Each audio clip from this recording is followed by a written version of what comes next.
Hi, I'm Mary Kopczynski, the CEO of Regalytics. Welcome to this week's regulatory roundup. And don't forget, we now have employment alerts, and Vermont announced its minimum wage is going up this January. The regulator of the week is the Public Company Accounting Oversight Board, or the PCAOB. Back in June, after Biden was elected, the SEC announced that they were filling all vacancies for the board, which was suspect and upsetting to a number of people because it seemed really political. And the Public Company Accounting Oversight Board is normally a very boring regulator that shouldn't be political. Well, this week, the SEC approved a new board. While many people are still upset about what happened in June, they all seem to be acknowledging that the 5 members selected are, as the statute requires, prominent individuals of integrity and reputation. I will also note the chair is an African American woman, so I guess that's progress. The topic of the week is Fintech. In a speech this week, the acting comptroller of the currency discussed the regulatory perimeter around fintechs. And his words, quote, "The 3 cornerstones of banking, taking deposits, making loans, and facilitating payments, are being reassembled functionally and digitally outside of the bank regulatory perimeter by certain firms. History and research warn us that unregulated banking ends badly." The CFPB is seeking comments about the 6 large tech companies operating payment systems in the U.S. They want information about their business practices, and the orders were issued to Google, Apple, Facebook, Amazon, Square, and PayPal. CFPB will also be looking into Chinese tech giants WeChat Pay and Alipay.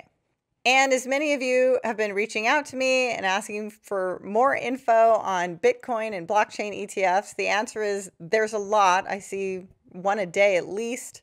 I haven't even bothered to assemble how many filings there's been. But the place to look, if you are interested, is NYSE Arca. That's where I've seen the most, including the latest being Greyscale Bitcoin Trust. In our Find Tracker this week, S&P Dow Jones Indices LLC got in trouble with the SEC for failing to disclose the existence of a feature that kept securities prices static during a period of unprecedented volatility. It's a $9 million fine. The Federal Trade Commission is sending nearly $60 million to more than 140,000 Amazon drivers as reimbursement for tips that Amazon illegally withheld from drivers between 2016 and 2019.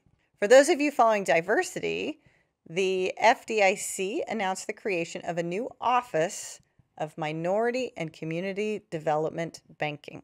The New York State Department of Financial Services proposed a new regulation impacting the New York version of the CRA, which is the Community Reinvestment Act. This is going to evaluate the extent to which banks provide credit to minority and women-owned businesses to ensure that these companies also have fair access to credit.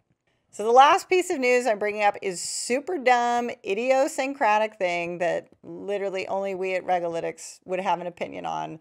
So maybe this will play well, maybe not, who knows. But Illinois, which some of you know, I have occasionally called Illinoising because of the bajillion bills that they propose and how they do it.